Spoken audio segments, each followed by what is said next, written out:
ہو جائے دین کی.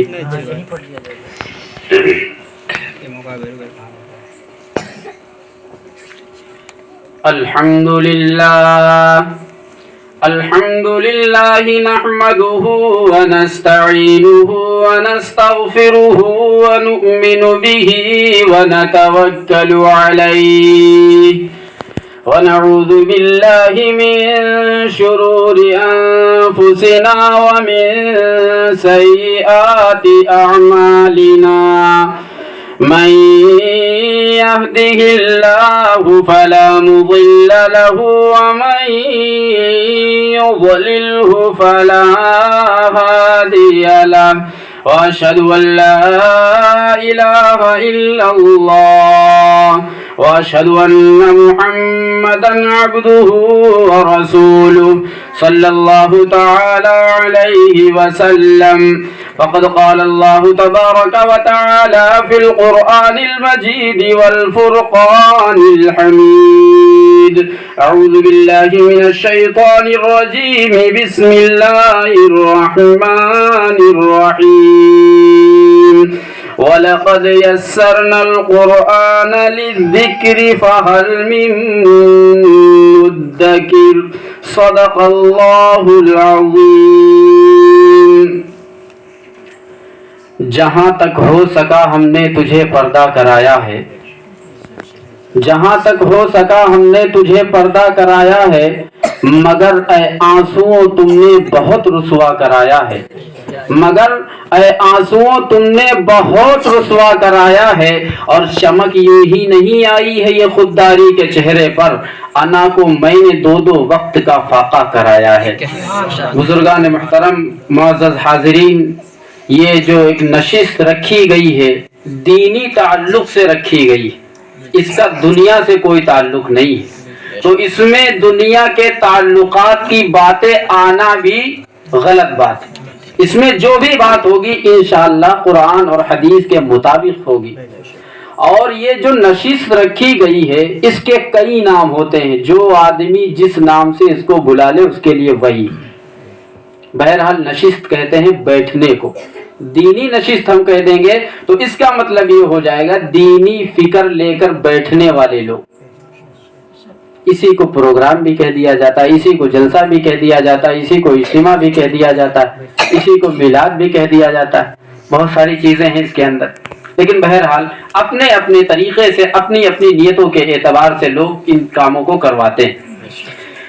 اس نشست کا عنوان جو مجھے بتایا گیا ہے وہ یہ ہے کہ 4 بچوں نے ناظرہ قرآن کی تکمیل کی ہے، ناظرے کو پورا کیا ہے. تو کیوں نہ قرآن کریم کے حوالے سے قرآن کریم کی عظمت پر، قرآن کریم کی شان پر، نبی کی رسالت پہ بات کی جائے. چونکہ بچوں نے قرآن کریم کو مکمل کیا ہے. یہ دنیا کی سب سے بڑی اور عظیم دولت ہے، اس سے بڑھ کر دنیا کے اندر کوئی دولت ہو ہی نہیں سکتی. کیوں یہ بڑی دولت ہے؟ اس لیے کہ قرآن کریم کے ذریعے سے انسانوں کو اللہ تعالی نے ہدایت دی ہے. اس عنوان پر یہ قرآن کریم بڑی کتاب ہے، بڑی دولت ہے. آپ دیکھ لیجئے جن کے پاس قرآن نہیں ہے، جو قرآن کو نہیں مانتے، ان کی زندگی کا عالم دیکھ لیجئے اور ہماری زندگی کا عالم دیکھ لیجئے. دونوں میں زمین و آسمان کا فرق ہے. ہم ہر بات پر اللہ رب العزت سے التجا کرتے ہیں. ہمیں کسی بھی چیز کی ضرورت ہوتی تو اللہ رب العزت کے سامنے دعا کرتے ہیں. لیکن اوروں کو دیکھیے، آپ مائک پر کہنے والی بات نہیں، آپ سمجھ رہے ہوں گے. اوروں کو دیکھ لیجئے کہاں کہاں کرتے ہیں، کیونکہ قرآن اور حدیث ان کے پاس ہے ہی نہیں. ان کے پاس تو دوسری کتابیں ہیں، اور ان دوسری کتابوں کے اندر ہر جگہ جائز ہے. ہمارے ہاں ہر جگہ جائز نہیں ہے. لیکن بہرحال قرآن کریم کی عظمت پر بات کرنی ہے، قرآن کریم کی شان پر بات کرنی ہے، قرآن کریم کے اندر جو معانی اور مطالب ہیں ان پر بات کرنی ہے، اس کی اہمیت پر بات کرنی ہے۔ اللہ رب العزت نے جن کے بچوں کو قرآن کریم کی عظمت اور اس کی دولت دے دی ہے وہ بچے بھی کامیاب ہیں، ان کے والدین بھی کامیاب ہیں، پڑھانے والا بھی کامیاب ہے، اور جو ان کو پڑھانے میں مدد کر رہا ہے وہ بھی کامیاب۔ یہ ہے قرآن کریم، کہ قرآن کریم وہ کتاب ہے کہ اگر اس کو آنکھوں سے دیکھ لیا جائے، فرمایا کہ آنکھوں کو نور حاصل ہو جاتا ہے، اگر کانوں سے سن لیا جائے، فرمایا کانوں کو نور حاصل ہو جاتا ہے، اگر زبان سے اس کو پڑھ لیا جائے، فرمایا کہ زبان نورانی ہو جاتی ہے۔ آپ یہ نور بازار میں خریدنے جائیں کہیں ملے گا؟ 1 کروڑ روپے کا کہہ دے ایک بوند دے دیجئے نور ہم کو، کہیں ملنے والا نہیں ہے۔ لیکن اللہ رب العزت کا رحم دیکھیے، کرم دیکھیے کہ اپنے بندوں پر کتنا بڑا کرم کر رہے ہیں۔ فرمایا کہ تمہاری زبان سے جیسے ہی نکلا الحمدللہ، اللہ نے فرمایا تمہاری زبان نورانی ہو گئی۔ رب العالمین کہا، فرمایا کہ تمہارا جسم نور سے بھر گیا۔ یہ ہے قرآن کریم، اور آج ہم نے اسی قرآن کریم کو پڑھنا چھوڑ دیا۔ میں کئی جگہوں پر بیان کرنے جاتا ہوں، یہ تو خیر بہت سی چھوٹی محفل ہے، شاید میرے خیال سے سب سے چھوٹی محفل میں پہلی مرتبہ بول رہا ہوں۔ تو اس مجمع کے اندر میری عادت ہے سوال کرنے کی، کچھ لوگوں کو خراب بھی لگتا ہے، کچھ اچھا بھی مانتے، سپورٹر بھی ہوتے ہیں، ان سپورٹر بھی ہوتے ہیں، ہر جگہ کی یہ کیس ہے، کوئی ایک جگہ کی نہیں۔ تو میں سوال کرتا ہوں کہ بتائیے کہ 1 مہینے کے اندر اس محفل میں ایسا کون شخص ہے جس نے پورا قرآن پڑھا ہو؟ کوئی ہاتھ نہیں اٹھاتا۔ پوچھتا ہوں کہ سال بھر میں کس نے پورا قرآن پڑھا ہے؟ تو کچھ لوگ کہہ دیتے رمضان میں 15 پارے ہو پائے تھے، وہ کام میں لگ گئے پھر پڑھ نہیں پایا۔ یہ غفلت کی بات ہے۔ فرمایا کہ اگر اللہ کے ذکر سے 1 منٹ بھی غافل ہو جاؤ گے تو شیطان ہمارے سینے پر چمٹا ہوا بیٹھا ہے، وہ ہم کو بہکا دے گا، پھر ہم دوسری راستے پہ چلے جائیں گے۔ اور قرآن کریم وہ عظیم کتاب ہے کہ اگر اس کو سنا ہی جائے، اس کو دیکھا ہی جائے تو بھی فرمایا شیطان حملہ جلدی نہیں کر سکتا۔ بات کرنی ہے کہ بچوں نے قرآن کریم کو مکمل کیا ہے، اللہ رب العزت ان کو آگے پڑھنے کی توفیق عطا فرمائے، ان کے والدین کو اور زیادہ پڑھانے کی توفیق عطا فرمائے، ان کے اساتذہ کو اور زیادہ محنت کرنے کی توفیق عطا فرمائے، گاؤں کے تمام بچوں کو قرآن کریم پڑھنے کی توفیق عطا فرمائے۔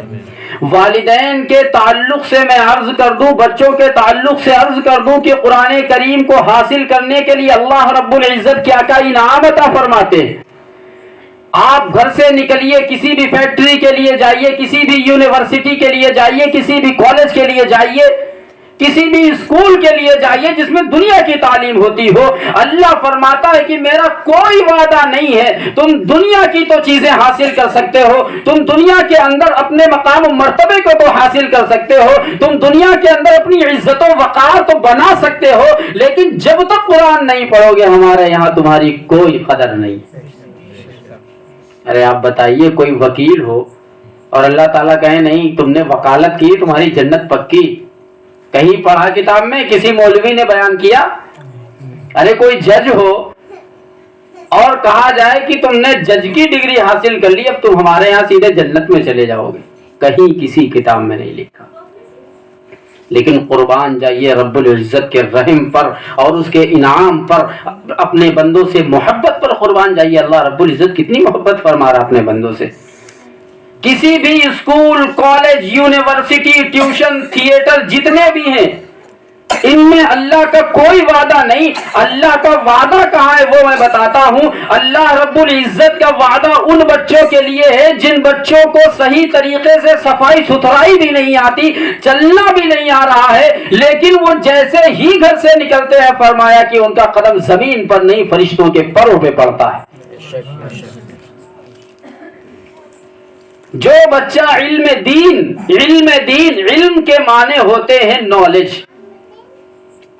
نالج، نالج دنیا کی بھی ہوتی ہے، دین کی بھی ہوتی ہے. اسی لیے کہا گیا علم دین، علم دنیا نہیں کہا، علم دین حاصل کرنے کے لیے جو بھی بچہ گھر سے نکلے گا ہماری نگاہوں میں تو وہ زمین پر چل رہا ہوگا، لیکن قرآن احادیث کی نگاہوں میں وہ بچہ فرشتوں کے پروں پر چل کے جا رہا ہوگا.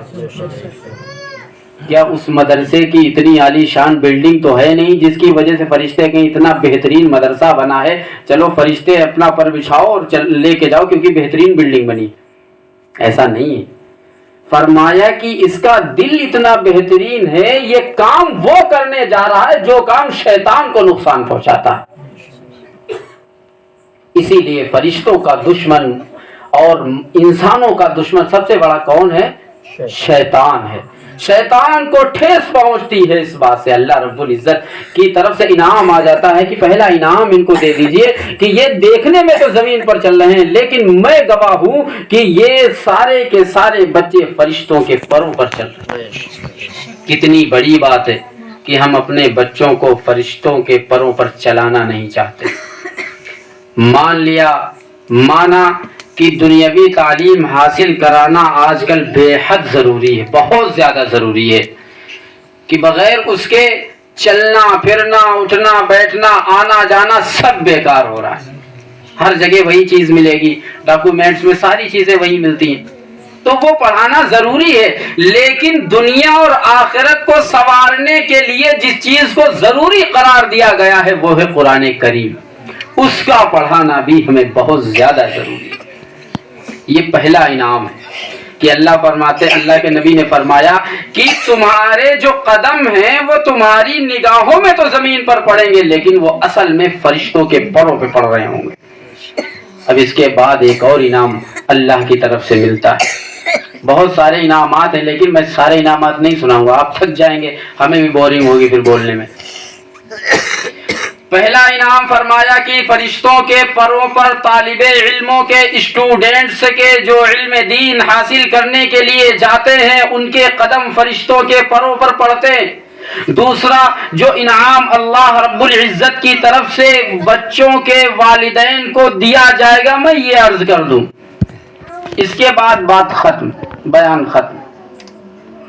کیا ہے انعام؟ وہ اللہ کے نبی صلی اللہ علیہ وسلم نے ارشاد فرمایا جو ہمارے لیے گائیڈر بن کے آئے، ہماری رہنمائی کے لیے آئے، ہمارے رہبر بن کے آئے ہیں، اگر وہ نہ ہوتے تو ہم نہ ہوتے، اگر وہ نہ ہوتے یہ چاند سورج ستارے زمین دریا پہاڑ جنگل، غرض یہ کہ جتنی چیزیں ہمیں دنیا میں نظر آ رہی وہ کوئی نہیں ہوتی، کیونکہ اللہ کے نبی صلی اللہ علیہ وسلم ہماری جانیں ان پر قربان، ہمارے والدین کی جانیں ان پر قربان، ہماری نسلوں کی جانیں ان پر قربان. ان کی وجہ سے ہم اس دنیا میں آئے ہیں، جس کی وجہ سے ہم دنیا میں آئے ہیں کیوں نہ اس کی اتباع کی جائے، کیوں نہ اس کی بات مانی جائے، کیوں نہ اس کو فالو کیا جائے. بھائی چھوٹی سی مثال لے لیجئے کہ اگر ہم کسی فیکٹری میں کام کرنے جائیں، جیسے ہی ہماری جاب لگے اس کے اندر کسی بھی تنظیم کے اندر ہماری جاب لگ جائے تو سب سے پہلے ہمیں کیا ماننا پڑتا؟ اس کے قانون ماننے پڑتے. کسی یونیورسٹی میں آپ کی جاب لگ جائے اور وہاں بتا دیا گیا سبجیکٹ، ٹائمنگ بتا دی گئی، آپ کو وہی کرنا ہے. اگر اس کے اپوزٹ کریں گے تو نکال کے باہر کر دیے جائیں گے. ارے ہے کہ نہیں ہے؟ ایسے ہی شریعت ہے، ایسے ہی ایمان ہے، ایسے ہی احادیث ہے، ایسے ہی قرآن ہے کہ اللہ کے نبی صلی اللہ علیہ وسلم کے جب ہم امتی بن گئے، ہم ایمان والے ہو گئے، ہم قرآن والے ہو گئے، ہم حدیث والے ہو گئے اور ہم تمام طریقے کے بزرگان دین کو ماننے والے ہو گئے تو سب سے پہلا ہمارے اوپر قانون یہی لاگو ہوگا کہ قرآن سیکھو. لاگو ہوگا کہ نہیں لاگو ہوگا؟ اگر ہم اس قانون کو نہیں مان رہے تو اس کا مطلب یہ ہے کہ ہم اس شخص کی بات کو نہیں مان رہے جس کو ہم فالو کرتے. تو یہ ہماری غلطی ہے کہ نہیں؟ اتنی عمریں بیت جاتی ہیں لوگوں کی کہ انہیں قرآن کریم کے تعلق سے کچھ بھی نہیں معلوم ہوتا. اور یہ بھی ہماری شریعت کے اندر اجازت دی گئی ہے کہ کسی بھی عمر کو قید نہ کیا جائے تعلیم حاصل کرنے کے لیے. یہ نہیں کہ 20 برس کے ہو گئے اب پڑھ نہیں سکتے، یہ نہیں کہ ہماری عمر 40 برس کی ہو رہی ہے اب ہم پڑھ نہیں سکتے. یہ نہیں کہ اب ہماری سانسیں بہت کم بچی ہیں، 70 برس کے ہو گئے ہم پڑھ نہیں سکتے. فرمایا کہ اعمال کا دار و مدار نیتوں پر ہے. آپ 70 برس کی عمر میں قرآن کریم کو سیکھنے کی کوشش کریں گے اور اسی اثنا میں اسی بیچ اگر آپ کا انتقال ہو جاتا ہے تو اللہ رب العزت پڑھے لکھے لوگوں میں شامل فرمائیں گے. تو تعلیم حاصل کرنے کی، قرآن کریم کو سیکھنے کی کوئی عمر نہیں، کوئی بھی عمر نہیں. تو ہم سب کو اس بات کی کوشش کرنا چاہیے کہ ہم قرآن کریم کو جلد از جلد سیکھنے کی کوشش کریں. کوئی اپنا حافظ لگائیں یا اس کے پاس پڑھنے جائیں. یہ معاملے ہمارے گاؤں دیہاتوں میں بہت زیادہ ہوتے ہیں کہ اہمیت نہیں دی جاتی. کون ہے فلانے حافظ صاحب آئے پڑھا رہے ہیں، ان کو یہ نہیں پتا کتنا بڑا مقام اس کا ہے. جب مقام معلوم ہوگا تبھی ہم اپنے بچوں کو حافظ بنائیں گے. جب ہماری نگاہوں میں علماء کا، حفاظ کا کوئی مقام نہیں ہوگا، کوئی ادب و احترام نہیں ہوگا تو قیامت تک ہم اپنے بچوں کو عالم حافظ نہیں بنا سکتے. کیونکہ آدمی اپنی اولاد کو وہی بنانا پسند کرتا ہے جس کے اندر اسے فائدہ نظر آتا ہے. اب فائدہ تو ہمیں نظر نہیں آ رہا. ہمیں معلوم ہے کہ حافظ صاحب 5000 روپے ہیں، کھانا پلانے گھر سے آتا ہے، چاہے جو جس طریقے سے بات کر لیں ان سے.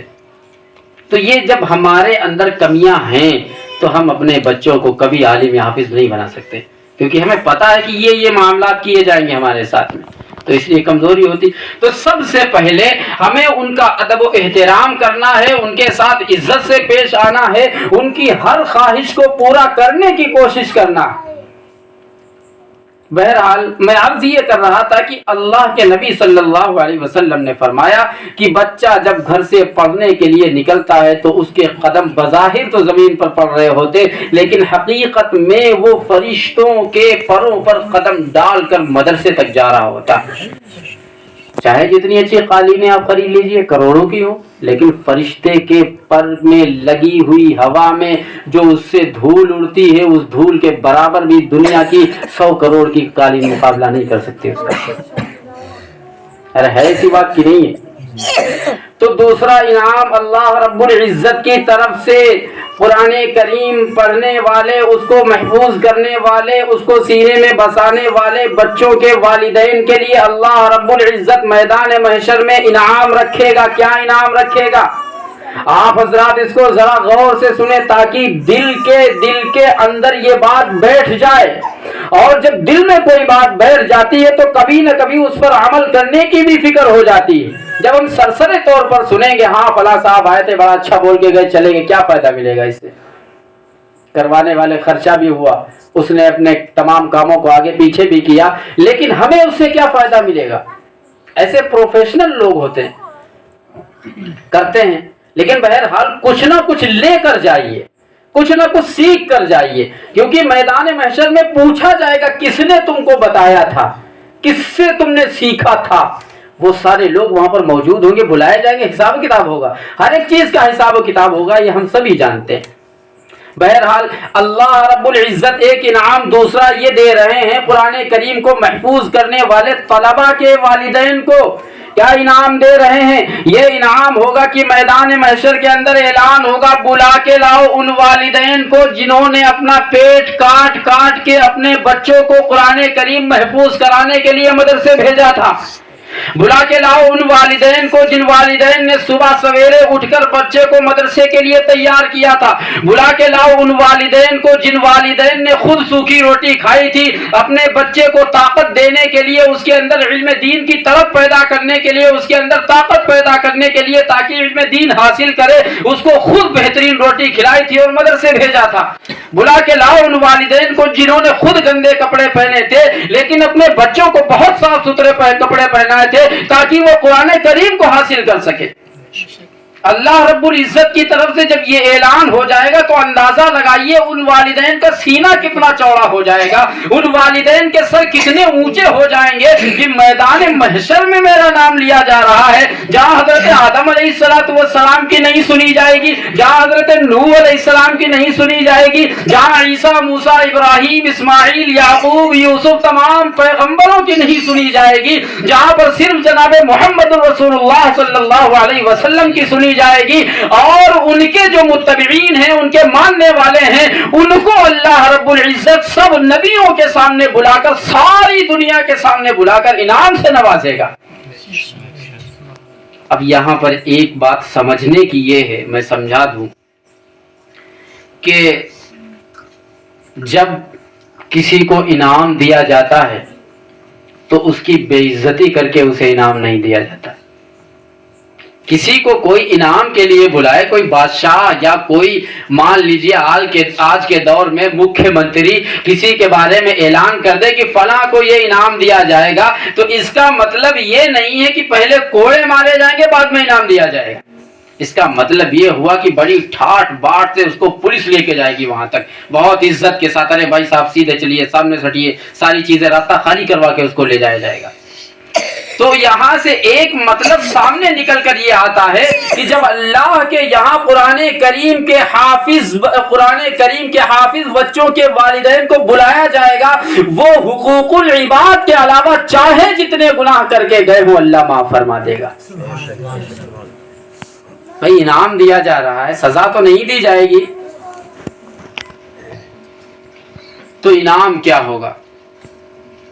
اندازہ لگائیے اللہ رب العزت کی محبت کا، قرآن کی عظمت کا، کہ اللہ نے اپنے نبی کے صدقے میں قرآن کریم کو وہ مقام عطا کیا ہے کہ اس کے پڑھنے والے کو، اس کے سننے والے کو، اور اس کی تلاوت کرنے والے کو، دیکھنے والے کو، چھونے والے کو، اور اس کے تمام آگے پیچھے چلنے والوں کو اللہ قرآن کے صدقے میں معاف فرما دے گا۔ کتنی بڑی بات ہے، کتنی عظیم بات ہے۔ ایک اور بات یہ کہ میدان محشر میں ہمارا سینہ کتنا زیادہ چوڑا ہوگا، کتنا زیادہ ہم خوش ہوں گے اس وقت جب اللہ ہمارا نام لے گا۔ آپ اندازہ لگا سکتے ہیں کہ اگر کسی کالج یا یونیورسٹی میں میرا بچہ ٹاپ کلاس نمبر لے آئے، امتیازی نمبرات سے کامیاب ہو جائے، پاس ہو جائے، اور ہمیں 50,000 کے مجمع کے بیچ میں انعام کے لیے بلایا جائے، تو ہماری خوشی پھولے نہیں سمائے گی، ہمارے دل کے اندر بہترین فیلنگز آئیں گی کہ ارے ماشاءاللہ ہمارے بچے نے ہمارا نام روشن کر دیا۔ یہاں پہ صرف 50,000 کا مجمع، اور وہاں میدان محشر کا اندازہ لگائیے، جناب سیدنا حضرت آدم علیہ السلام سے لے کر جناب محمد الرسول اللہ صلی اللہ علیہ وسلم کی پوری امت جو قیامت تلک آئے گی، اس تمام دنیا کے سامنے جتنے بھی لوگ اس دنیا میں آئیں گے قیامت تک، تمام لوگوں کے سامنے اللہ رب العزت بچے کا نام لے کر، والدین کا نام لے کر فرشتوں سے اعلان کروائے گا کہ ہماری عدالت میں پیش کیا جائے، میں ان کو انعام سے نوازنا چاہتا ہوں۔ وہ مقام اللہ رب العزت نے قرآن کریم کو عطا کیا ہے، اور آج ہم نے اسی قرآن کریم کو سب سے پیچھے چھوڑ دیا ہے، صرف رمضان کے لیے اس کو بند کر کے اپنے گھر کی الماری میں رکھ لیا ہے۔ قرآن کریم پر گند جمی ہوئی، اس کو کوئی صاف کرنے والا نہیں ہے۔ قرآن کریم کی تلاوت کا جو حق ہے کہ روزانہ جب صبح ہو ہماری نظر قرآن کریم کے ورقوں پر پڑے، قرآن کریم کے پنوں پر پڑے، لیکن ہماری نظریں کہاں پڑتی ہیں ہم سب جانتے ہیں۔ ہماری نظریں پڑھنا تو چاہیے تھی قرآن کریم کے اوراق پر، ہماری نظریں تو پڑھنا چاہیے تھی قرآن کریم کے پنوں پر، لیکن ہماری صبح جو ہوتی ہے وہ سورج نکلنے تک سونے میں بیتتی۔ فرمایا کہ صبح سورج نکلتے تک سوتے رہو گے، گھر میں کبھی برکت نہیں آ سکتی، چاہے جتنے تعویذ بنوا لو، چاہے جتنے گنڈے بنوا لو، چاہے جتنی پھوکے ڈلوا لو، چاہے جتنے نیاز کروا لو، چاہے جتنے فاتحے کروا لو، لیکن اگر سورج نکلنے تک سوتے رہو گے تمہارے گھر میں برکت لانے کی کوئی طاقت ہے ہی نہیں دنیا۔ ارے ہے ایسا کہ نہیں ہے؟ ہمارا یقین بنا ہوا ہے کہ مولوی صاحب آئیں گے، پھونک ڈلوا لیں گے، ہماری بچی ٹھیک ہو جائے گی۔ ہمارا یقین بنا ہوا ہے کہ ہم تعویذ پہن لیں گے، ہمارے گھر میں برکتیں آئیں گی۔ یقیناً قرآن کریم اگر کسی تعویذ میں لکھا ہوا ہے وہ فائدہ دے گا، ہر حال میں دے گا، لیکن اگر ہم دوسرا اصول توڑ رہے ہیں کہ ہم فرض نماز چھوڑ کے صبح تک سو رہے ہیں تو ہمارے گھر میں برکت آ ہی نہیں سکتی، چاہے جتنے بڑے بزرگ سے آپ تعویذ بنوا لیجیے۔ ارے ہے کہ نہیں ہے؟ اللہ نے جو چیز فرض کی ہے وہ کسی سے بڑھ کر سب سے بڑھ کر ہے کہ نہیں ہے؟ اللہ نے جو چیز فرض کی ہے وہ سب سے بڑھ کر ہے کہ نہیں ہے؟ ہے تو اس کو ماننا چاہیے کہ نہیں ماننا چاہیے، اس کو کرنا چاہیے کہ نہیں کرنا چاہیے، لیکن ہم اسی چیز سے غافل اور ہم نے عقیدے ادھر ادھر کر دیے۔ یعنی عقیدے اس لیے ادھر ادھر کیے تاکہ ہمیں آسانی ہو. اب فجر میں جائیں گے تو بڑی دقت ہوگی، صبح اٹھو یہ سب وہاں جاؤ، پھر اس کی نماز پڑھنے کے بعد نیند بھی نہیں اکثر لوگوں کو آتی. اب ٹھنڈ ہوگی تو اور مسئلہ ہو جائے گا، رضائی میں سے نکلے کون اتنی کڑک ٹھنڈ میں. تو یہ سب معاملات ہمارے سامنے ہیں کہ نہیں ہیں؟ اللہ رب العزت نماز کے بارے میں بھی سوال کرے گا کہ تم نے کیوں نہیں پڑھی تھی، کیا جواب دیں گے؟ کوئی جواب نہیں ہوگا ہمارے پاس. اور سب سے بڑی چیز یہ ہے کہ جب ہم ان تمام چیزوں پر عمل نہیں کریں گے، مرنے کے بعد میں جب قبر میں ہماری آنکھیں کھلیں گی بعد الموت، جس کو بعث بعد الموت جو 7ویں کلمے کے اندر آتا ہے والبعث بعد الموت، یہ عقیدہ ہم سب کا ہے کہ مرنے کے بعد دوبارہ زندہ کیے جائیں گے، ہے کہ نہیں ہے؟ جب ہم قبر کے اندر دوبارہ زندہ کیے جائیں گے تو اس وقت میں ہمارے سامنے جناب محمد الرسول اللہ صلی اللہ علیہ وسلم کو پیش کیا جائے گا، لایا جائے گا، وہ تشریف لائیں گے. اور اس وقت میں فرشتے اشارہ کر کے کہیں گے کہ بتاؤ یہ شخص تمہارے سامنے جو ہے یہ کون ہے. اگر ہم نے نمازیں نہیں پڑھی ہوں گی، روزہ نہیں رکھا ہوگا، زکوٰۃ نہیں دی ہوگی، ایک دوسرے کی چغلیاں کی ہوں گی، برائیاں کی ہوں گی، ایک دوسرے کو حق پہ مارا ہوگا، ایک دوسرے کے پیسے چوری کیے ہوں گے، ایک دوسرے کو گالیاں دی ہوں گی، شریعت کا پاس نہیں کیا ہوگا، شریعت پر عمل نہیں کیا ہوگا، قرآن نہیں پڑھا ہوگا، نبی کی احادیث کو نہیں سیکھا ہوگا، نبی سے محبت نہیں کی ہوگی، اللہ سے محبت نہیں کی ہوگی، اپنے بھائی بہن بیوی بچوں سے محبت نہیں کی ہوگی، دنیا کے لوگوں کو دھوکہ دیا ہوگا، تو اس وقت ہم نبی پاک صلی اللہ علیہ وسلم کی چہرے کی طرف دیکھ کر پہچان نہیں پائیں گے. اس سے بڑھ کر ہمارے لیے اور ہلاکت کیا ہوگی کہ ہم اپنے نبی کو اپنی آنکھوں سے دیکھنے کے باوجود پہچان نہیں سکتے. کتنی بڑی ہلاکت کی بات ہے کہ ہمارے سامنے ہم چاہتے ہیں کہ ہمیں دیدار ہو نبی پاک صلی اللہ علیہ وسلم کا، ہمارے خواب ایسے ہوں جس میں نبی آئے، ہمارے خواب ایسے ہوں جس میں دیدار نبی ہمیں میسر آ جائے، لیکن اس وقت جب ہم قبر میں ہوں گے اللہ کے نبی صلی اللہ علیہ وسلم ہمارے سامنے کھڑے ہوں گے اور ہمارے برے اعمال کی وجہ سے ہم انہیں پہچان نہیں پائیں. کتنی بڑی ہلاکت کی بات ہے.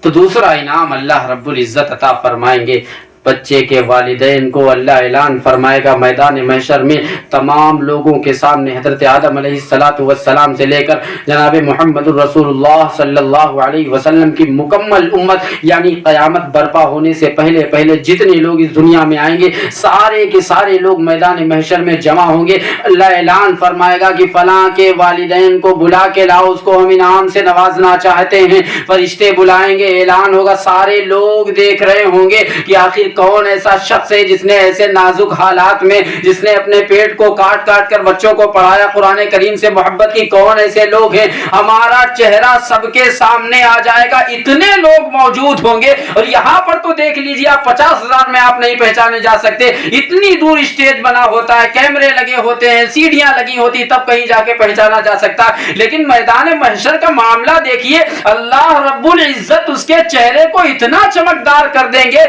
کہ ہر آنکھ اس چہرے کو پہچان لے گی، ہر آنکھ اس چہرے کو دیکھ لے گی. باپ بھی خوش ہوگا، دادا بھی خوش ہوگا، اوپر کی ہماری جتنی نسلیں ہیں جن کو ہم جانتے تک نہیں ہیں وہ ساری کی ساری نسلیں خوش ہو جائیں گی. ارے ہمارے خون میں سے یہ بچہ حافظ ہوا ہے، ارے ہمارے خون میں سے اس بچے نے قرآن کریم کو اپنے سینے کے اندر محفوظ کیا ہے. نیچے کی 7 پشتیں، اوپر کی 7 پشتیں ساری کی ساری خوش ہوگی. چلو اللہ اس کے صدقے میں ہمیں معاف فرمائے گا، اس قرآن کے صدقے میں ہمیں معاف فرمائے گا. لیکن اس وقت صرف والدین کو سب سے اونچا رکھا جائے گا. اماں کو بلاؤ، ابا کو بلاؤ، دونوں سامنے آئے. اللہ فرمائے گا کہ تم نے جس طریقے سے دنیا میں لوگوں کی کڑوی، کسیلی اور دل کو تکلیف دینے والی باتیں برداشت کر کے میرے قرآن کو، میرے نبی پر اتارے گئے قرآن کو اپنے بچے کے سینے میں اتارا ہے، اسی طریقے سے میں آج سورج سے زیادہ چمکدار تاج تمہارے سر پہ پہناتا ہوں. بے شک سبحان اللہ. سورج سے زیادہ چمکدار تاج. آج ہم جویلری پہنتے ہیں 25 روپے کی، تھوڑا دکان میں شیشے میں چمک رہی ہوتی ہے، بڑی اچھی لگ رہی، لے لو. فرمایا عورتوں کے لیے جائز نہیں ہے، عورتوں کا اصل زیور سونا ہے. ہم سوال کریں یہاں پہ کہ یہ جو جویلری ہے جو آج کل چل رہی ہے ڈپلیکیٹ، یہ کیوں پہنی جاتی ہے؟ ہم اگر یہ سوال کریں تو جواب یہ ہوگا کہ خالی کان اچھے نہیں لگتے، خالی ناک اچھی نہیں لگتی، خالی گلا اچھا نہیں، شادی میں جائیں گے تھوڑا سا لگنا چاہیے کہ تھوڑا سا ہم ہیں کہیں کے۔ فرمایا کہ یہ جہنم میں جلے گا،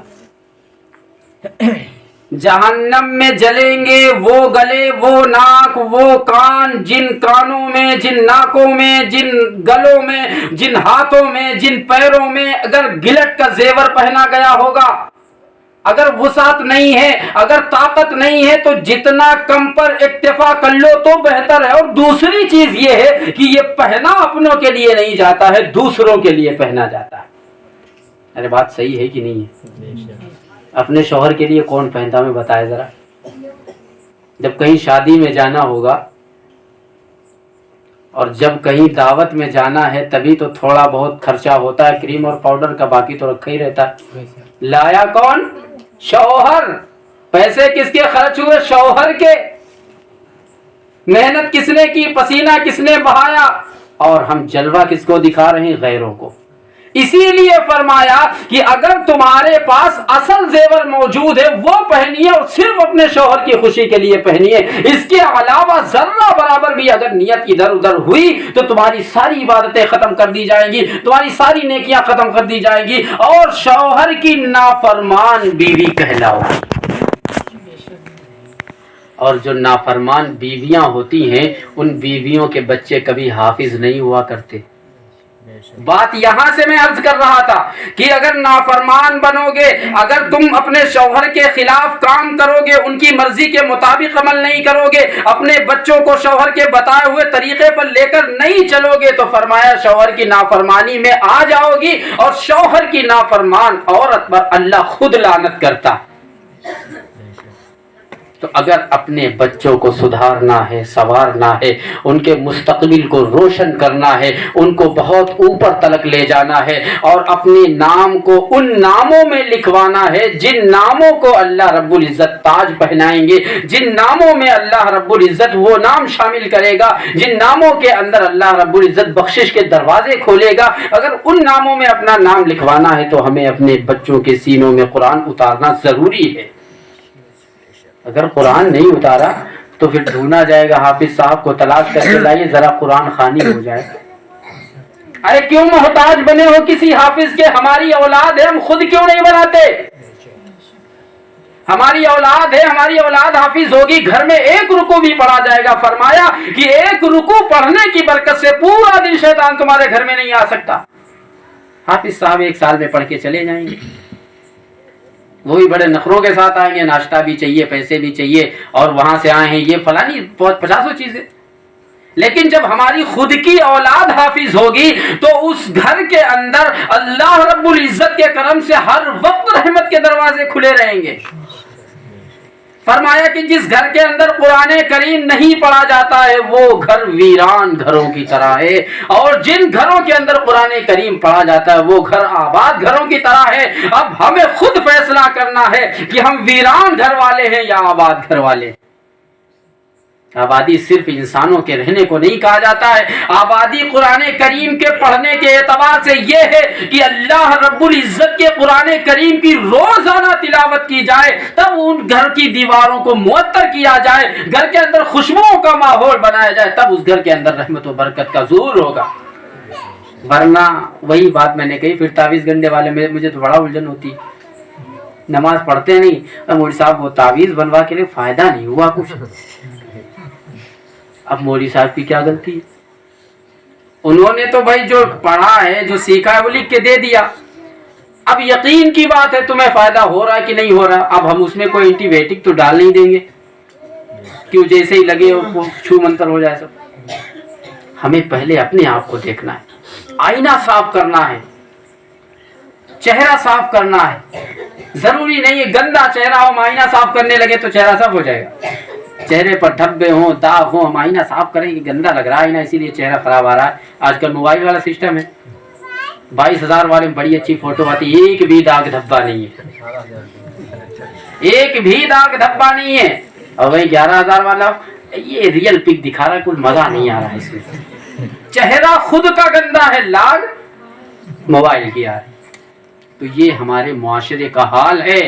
کہ ہم خود گندے ہیں لیکن گریبان دوسروں کے جھانکتے ہیں کہ ہمارا تو گریبان بڑا صاف و شفاف ہے، دوسروں کے گریبان میں ہمیشہ جھانک کر ان کی غلطیاں نکالتے ہیں. ایسا کرنے والے لوگ کبھی کامیاب نہیں ہو سکتے. آپ لوگ تھک تو نہیں رہے؟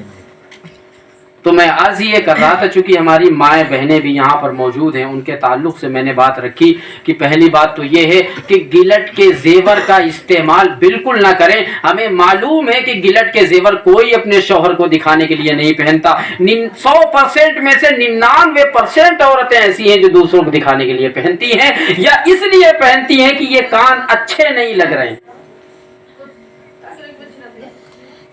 کیوں کان اچھے نہیں لگ رہے ہیں؟ کیوں شوہر سے نہیں کہتی محنت کر؟ ادھر ادھر خرچ کرنے کے لیے بڑے پیسے ہوتے ہیں لیکن ضروری کاموں میں خرچ کرنے کے لیے پیسے نہیں ہوتے. چاٹ پکوڑی ٹکی یہ ساری چیزیں جو ضروریات سے باہر ہیں ان میں بہت خرچہ ہوتا ہے ہمارا، لیکن جو ضروریات کی چیزیں ہیں جیسے اچھے کپڑے بنانا، اپنے بچے کے لیے اچھے کپڑوں کا انتظام کرنا، اپنے شوہر کے لیے اچھے کھانے کا انتظام کرنا، ان سب چیزوں میں کوئی دلچسپی نہیں ہے، اسی لیے گھر کا ماحول خراب ہوتا ہے. شوہر گھر میں گھسے فوراً وہی والا منہ بنا کے بیٹھتی ہیں، کیونکہ ہم یہاں رہتے نہیں تو کھل کے بول سکتے ہیں. سمجھ رہے ہیں آپ؟ ہم یہاں رہتے ہی نہیں ہیں، چاہے جیسے بولے. ہمارا علاقہ ہوتا تو ہمیں بھی تھوڑا دقت ہوتی بولنے میں، ایسی بات نہیں ہے. گھر میں آدمی گھسا ہے، بجائے سلام کرنے کے پہلے ہی نمبر میں غصے میں بھوکا پیاسا دھوپ سے تھکا ہوا انسان آیا، فوراً بچے کی شکایت کر، آج دیکھو اس نے یہ کام بگاڑ دیا ہمارا. ارے ہوتا ہے کہ نہیں ہوتا؟ اب آدمی پہلے ہی سے 80% دماغ خراب کر کے باہر سے آیا، گھر جائیں گے سکون ملے گا، یہاں جو 20% صحیح تھا وہ بھی خراب ہو گیا. اب اگر شوہر کا غلطی سے ہاتھ اٹھ گیا تو پورا علاقہ کیا کہے گا؟ کیسے مرد ہو اپنی بیوی کو مارتے ہو؟ یہ کوئی نہیں کہے گا غلطی کس کی تھی. کہتا ہے کوئی؟ بتائیے آپ. سب کا یہی حال ہے، ہمارا خود کا یہی حال ہے. ہاں، خبریں بڑی دور تک پہنچ جاتی. تو سب سے پہلی چیز ہے شوہر کا ادب و احترام ایسے کرے جیسے کہ کسی بادشاہ کی تعظیم کی جاتی ہے. ارے بھائی حدیثوں کے ذریعے سے آپ نے بات سنی ہوگی کہ نہیں کہ اگر اللہ تعالی سجدے کا کسی کو حکم دیتا تو کس کو دیتا؟ بیوی کو. کس کو کرے؟ شوہر کو کرے. ذل الہی بنا دیا شوہر کو. ذل الہی سمجھتے ہیں؟ ذل مانے سایہ، الہی مانے اللہ. اللہ کا سایہ. کون اللہ کا سایہ؟ یہ ایک محاورہ ہے، یہ مت لیجیے اللہ کا سچ مچ میں سایہ ہے. ہاں مسئلہ ہو جاتا ہے کبھی کبھار کہ وہ مولوی صاحب آئے تھے اللہ کا سایہ ہی بتا کے چلے گئے. یہاں تو اللہ تعالیٰ کے ہاتھ پیر تک نہیں سنے تھے، انہوں نے سایہ بتا دیا.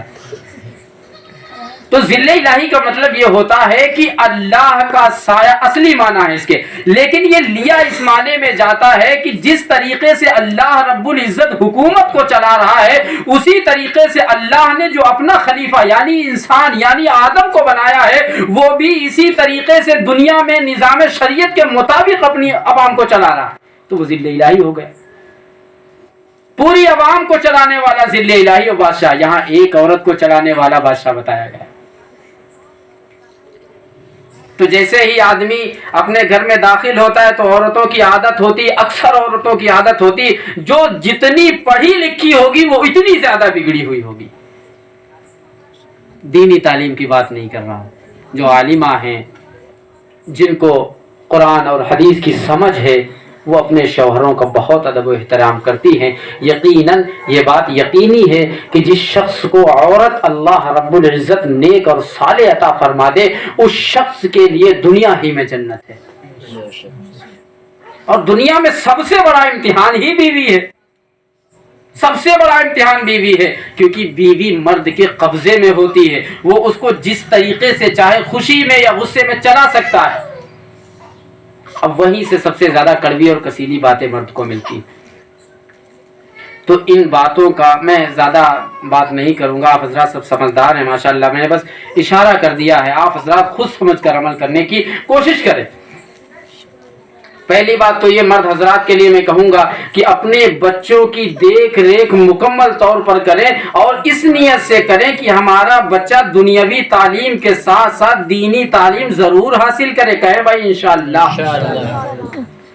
دینی تعلیم کو حاصل کرانے کے لیے جتنا پیسہ خرچ ہو سکے خرچ کریں، کیونکہ اس کی اہمیت ہم نے 10-20 روپے والی بنا دی، اور جس کی اہمیت پہ پوری دنیا ٹکی ہوئی ہے. اگر قرآن حدیث ایمان ختم، دنیا ختم.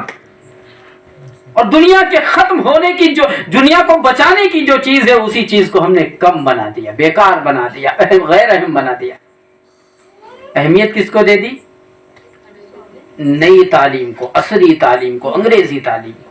یقیناً پڑھائیے، انگریزی بولیے، کوئی مسئلہ نہیں ہے، لیکن قرآن کریم کے ذریعے سے اپنا سینہ ضرور روشن کیجئے. چونکہ مرد حضرات ہر وقت گھر سے باہر رہتے ہیں، کام کاج کے تعلق سے رہتے ہیں. اگر بیوی پڑھی لکھی ہوگی تو انشاءاللہ گھر میں کسی نہ کسی وقت نماز اور روزہ تلاوت ہو ہی جائے گی.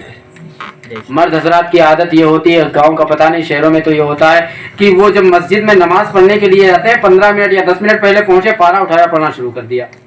ان کی دن کی تلاوت ہو گئی، لیکن گھر کا کیا معاملہ ہے؟ گھر کا نظام پورا کا پورا عورت کے سپرد ہے. اگر عورت صحیح ہوگی تو بچہ حافظ بھی بنے گا، عالم دین بھی بنے گا، مفتی بھی بنے گا، قاری بھی بنے گا، علامہ فاضل جتنی بھی ڈگریاں ہیں سب حاصل کر لے گا، صرف ماں کی بدولت. اگر ماں پریشر نہیں ڈالے گی تو وہ بچہ باپ کے پریشر سے کبھی نہیں آگے جا سکتا. ارے ہے بات کی نہیں ہے؟ جب تک والدہ زور نہیں لگائے گی تب تک مسئلہ حل ہونے والا نہیں ہے. تو والدہ کو والد کے ساتھ ساتھ میں زور لگانے کی ضرورت ہے. جب وہ زور لگائیں گی تو انشاءاللہ بچوں کو کامیابی ملے گی، کامرانی ملے گی. اگر گھر کا پہلا مدرسہ ہی کمزور ہو گیا تو دنیا کے چاہے جتنے عظیم مدرسوں میں آپ پڑھا لیجئے، پھر وہ ریالٹی، وہ کوالٹی، وہ بہترین اور عمدگی صفت پیدا نہیں ہو سکتی. بہت ضروری یہ ہے کہ ہم اپنے بچوں کے ساتھ ساتھ اپنی بچیوں کو پڑھانے میں بہت زیادہ محنت کریں، تاکہ جب وہ اپنا گھر سنبھالیں تو گھر جہنم یا جنگل نہ بنے، ہمارا گھر روشن دان اور بہترین قسم کا سبز و شاداب بنے، نورانی گھر بنے. جب ہم پڑھائیں گے نہیں، دوسرے گھر میں ان پڑھ بھیج دیں گے تو کیا وہاں معاملہ بنے گا؟ چاہے جتنا جہیز دے لیجیے آپ، لیکن جو چیز اللہ کے کلام سے حاصل ہوگی وہ کسی چیز سے حاصل نہیں ہو سکتی. تو میں اب یہیں پہ بات کو ختم کروں گا. 2-3 چیزیں میں نے اس وقت رکھی ہیں، انشاءاللہ پھر کبھی اگر موقع ملا تو بات رکھوں گا خواتین کے تعلق سے، کہ انہیں گھر کس طریقے چلانا ہے، شوہر کا ادب و احترام کس طریقے سے کرنا ہے، اور نہ کرنے پر کیا کیا عذاب اللہ دے گا وہ بھی بتاؤں گا. کیونکہ عذاب کے بتائے بغیر کوئی سدھرنے والا نہیں ہے. ایسے چاہے دن بھر ہم بتاتے رہیں، جب تک عذاب نہیں بتائیں گے تب تک بات کان میں نہیں پڑے گی. کہیں گے ارے یہ تو ٹھیک ہے چلتا ہے، بہت سنے. تو بات پہلی میں نے یہ بتائی کہ دنیا کے کسی اسکول، کالج، یونیورسٹی میں آپ اپنے بچے کو لے جائیے تو شریعت کی طرف سے کوئی اس کے لیے وعدہ نہیں ہے، کوئی انعام نہیں ہے. اگر مدرسہ کچا ہو یا اس کے اندر چٹائیاں نہ ہوں، پڑھانے کے لیے صرف درخت کے نیچے پڑھائی لگ رہی ہو، اگر اس جگہ کے لیے بچہ گھر سے نکلتا ہے تو بچہ ہماری نگاہ میں تو ضرور زمین پر چل رہا ہوتا، لیکن اللہ کی نگاہ میں وہ فرشتوں کے پروں پہ چل رہا ہوتا. دوسری چیز جو اللہ رب العزت کے یہاں میدان محشر میں ساری دنیا کے لوگوں کے سامنے عطا کی جائے گی، وہ یہ ہوگی کہ اللہ رب العزت سورج سے زیادہ چمکدار تاج اپنے حافظ بچے کے والدین کو پہنائیں گے اور اس کے گناہوں کو معاف فرما دیں گے حقوق العباد کے علاوہ. اور تیسری چیز جو میں نے یہ رکھی ہے وہ یہ ہے کہ مرد حضرات اپنے گھر کے ماحول پر نظر رکھیں اور قرآن کریم کی تلاوت ضرور ایک ہی صفحہ کیوں نہ ہو ضرور روزانہ کریں.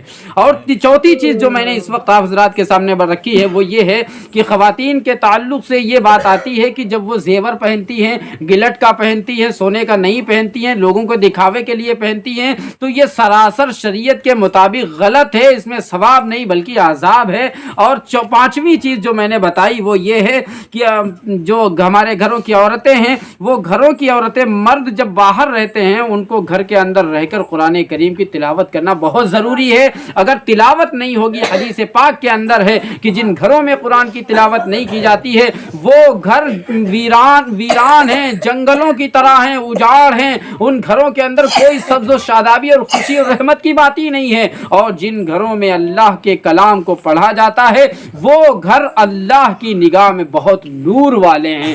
تو ہمیں خود فیصلہ کرنا ہے، ہمیں نور والا بننا ہے یا اندھیرے والا بننا ہے، تاریکی والا بننا، یہ ہمارے اوپر خود ہے۔ ہم دعا کرتے ہیں کہ اللہ رب العزت ہم سب کو تمام باتوں کو سمجھ کر عمل کرنے کی توفیق عطا فرمائے، آمین۔ وآخر دعوانا ان الحمد للہ رب العالمین۔ دعا